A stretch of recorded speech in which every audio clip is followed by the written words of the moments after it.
तर अमरावतीत काही लोकांनी आंदोलन करून नौटंकी केली। मंत्री असताना जे आहे ते अमरावतीमध्ये काही विकास केला नाही, ते फक्त आंदोलनात नाटक करायचे अशी टीका चंद्रशेखर बावनकुळेंनी बच्चू कडूंचं नाव न घेता केलेली आहे।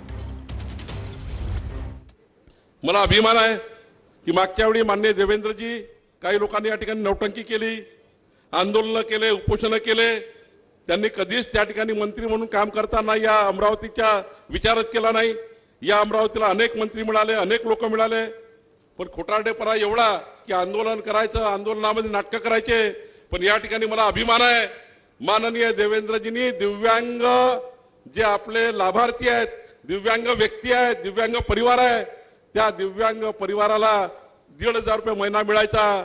पण माननीय मुख्यमंत्री देवेंद्र फडणवीसजींनी या वर्षीपासून आता 1,500 ते 2,500 रुपये महिना आपल्या दिव्यांगांना मिळवून देण्याकरता या ठिकाणी एक मोठा कार्य या मागच्या बजेट